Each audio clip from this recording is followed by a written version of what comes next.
Yo, what's up guys? You got PokeaimMD here with my first battle from the Smogon Snake Draft. Basically, it's this draft league tournament where players are drafted, and I was drafted for the side winners. And I'm playing OU in this tournament. It's been a minute since I played OU. I played like one game for World Cup. I won it, and that was it. That's pretty much all I did for OU this year besides like OST, I suppose. Maybe a little bit of laddering and OLT, but I don't count that because that's the ladder, and I do that all the time. Now, I have my game here versus Hayburner. For those of you that are not fans of breakdowns of the battle lasting longer than 5 minutes, it's 40 turns, by the way. The battle's 40 turns, or 39 turns. For those of you that are not fans of that, of me breaking down my thought process, me breaking down my opponent's thought process, please take my warning, heed my warning, click the replay that's in the description. I'll actually have it on the first line of the description. Watch it and just click off the video. That's it. These are purposely, I do it this way. I didn't feel like live recording, by the way. I wanted to really concentrate on this. Not that I think live recording takes away from that, but the point of this is to help you understand my thought process, hopefully my opponent's thought process, and you know why I made these plays and how I see how I win here. Now, we'll talk about the team preview a little bit, but like I said, please, if you don't want to watch that, there's a replay down below. Please just watch that. Don't watch this. Look at the replay, and you're good. Anyway, so automatically when I see Hayburner's team, I'm thinking, okay, so he brought dual screens versus me, which means it's probably Sash Landorus lead, dual screens, taunt, U-turn, Coco, Dragon Dance, Zygarde, could be Koyo, could be Extreme Speed, SD Hawlucha, SD Mawile, Dragon Dance Z Gyarados because he has Mawile plus Gyarados, and it wouldn't be Mega Gyarados, regular Mawile. There's no way he's running that. Now my team is actually Specs Hydreigon, defensive Rotom, Wisp, offensive Inferno Overdrive Heatran, Choice Scarf really defensive and actually slow Landorus. It's faster than Gyarados, but it's actually slower than Zygarde, which is on purpose. Defensive Wish Clef with Stealth Rock, and then SD Mawile, Sucker Punch knockoff player off. So looking at it automatically, I think that I'm okay. I have Rotom to check Gyarados. I have defensive Landorus, which also gives me 2 Intimidates, plus Hydreigon, which checks Zygarde. And Clefable as well checks Hawlucha and Zygarde, though it is a little bit pressured. I love Heatran in this game too because it can Will-O-Wisp Zygarde, it can Will-O-Wisp Gyarados if I expect them to be, to switch in. And it's a good switch into Mawile too since knockoff does less than half, and Wisp obviously lets me avoid that. I am using Magma Storm, however, so you already know how that's going to be. But on lead preview, I expect him to lead off with Landorus as he does. I lead off my own Landorus. I'm Scarf. My Intimidate goes off first. I know he's Sash, so my best play, just U-turn out into my Hydreigon and drop a Specs Draco Meteor. I'm going to drop a Draco right on this dude as he gets up his rocks, and this is such a great, fantastic start for me. First off, one of his Intimidators is gone. He has potentially 3, Mawile, Landorus, and Gyarados.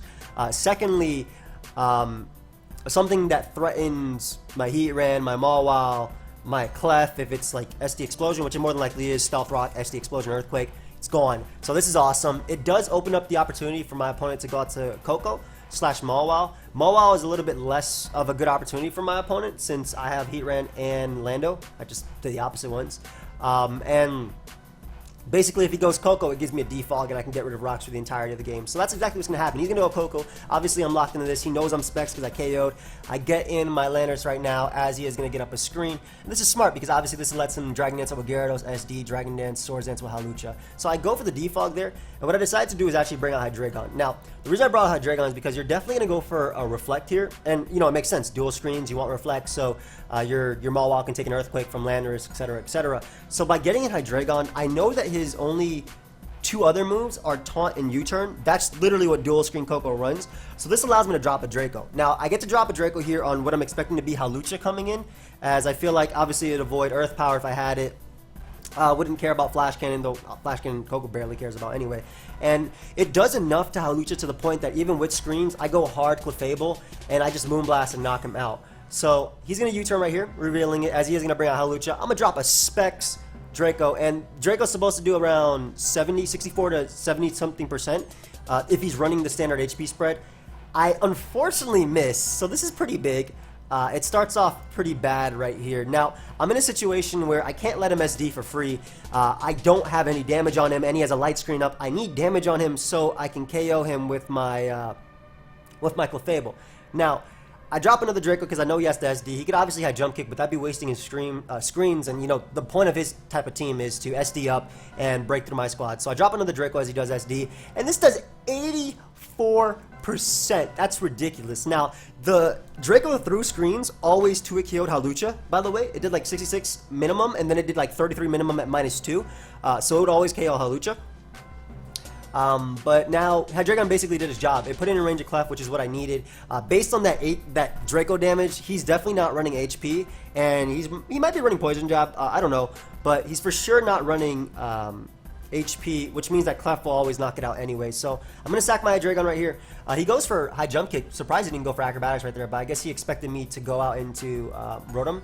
And I can easily go right out to my Clefable and then knock him out with Moonblast after living in acrobatics. So what happened with Miss, pretty bad as a start, but it's okay. I'm able to get rid of Hawlucha, but I understand his play here too, because he just weakened my answer to Zygarde really, really well. So smart playing on my opponent's part, letting me weaken Clef, or making me weaken Clef. So brings out Mawile. I have a great switch in Heatran, and I don't care about knockoff. I don't care about screens either because I have Will-O-Wisp. As he goes for knockoff, obviously I'm Z. Only does 41. Now right here, Wisp is by far my best play. He has two great switch-ins, which are Zygarde and Gyarados. Obviously, burning them would be great for me. And again, he knows that they resist the fire move. Maybe he expects Stealth Rock right here, which I could go for. But my rocks are on Clef, obviously. I'm Wisp Taunt on this Heatran. So Will-O-Wisp is my best play because it either catches the Hawlucha, excuse me, the Tapu Koko, it catches Gyarados, it catches Zygarde, and he's thinking, okay, I can get in Zygarde or Gyarados to set up on this. So he goes Gyarados as I click Will-O-Wisp, and I unfortunately miss. So this game isn't going too well for me just to start. However, I do have a Rotom. He makes a very, very, very nice double, expecting me to go Rotom as Light Screen ends. Super good play on my opponent's part. There was no way I was Wisping again and risking my Tran, as I need that for Mawile in the endgame. I'm out of range of Sucker Punch, for instance. I need that for Mawile in the endgame. And it's just way too important for that. But very good double on my opponent's part, knowing that the screen is gone. By the way, feel free to read the chat. I was just having a lot of fun in this game because obviously things were not going my way. I missed a really important turn. But he gets in Tapu Koko. Very, very, very smart play. I can go for the Volt Switch as he goes for a Reflect. Again, another very smart play because Landers would have been my play had he went for the Light Screen first. And I'm able to bring out my Heatran because I know that this basically forces him to go to Taunt or Light Screen, and I can get some damage on Koko to the point of Landers knocking it out through screens. So I go for a Magma Storm, unfortunately miss. That's okay. It sucks because, you know, obviously I miss out on some crucial damage and I can Magma Storm again. But now I know he's going to U-turn out into Gyarados or Zygarde.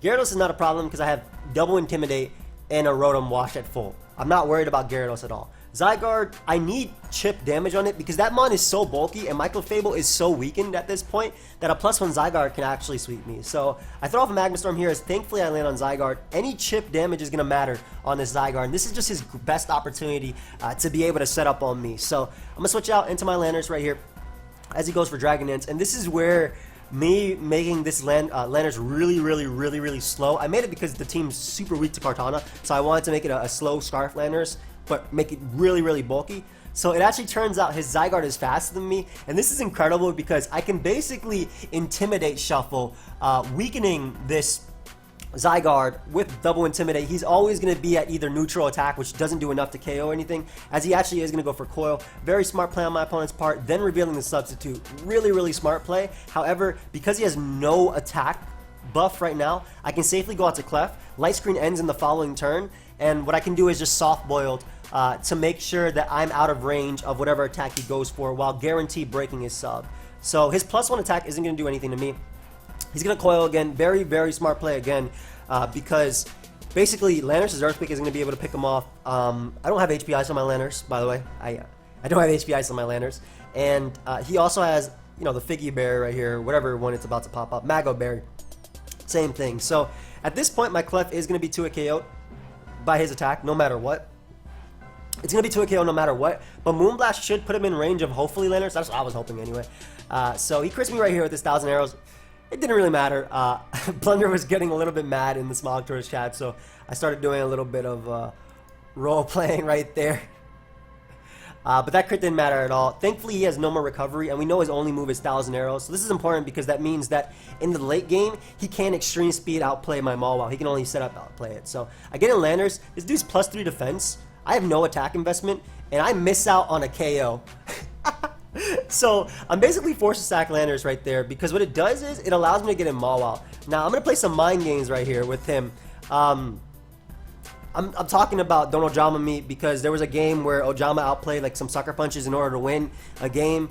Just attack immediately. I'm serious. I'll SD. I was giving some, Pokemon is a psychological game, so I was giving some mind games, right? I was doing some mind games right here. I was saying, don't switch. I'm going to SD right now if you switch. You switching to save it for Tran, I'll swear I'll SD right now. And see, he could have definitely switched out to save this for Heatran as well as Rotom, since it would have outsped both of them.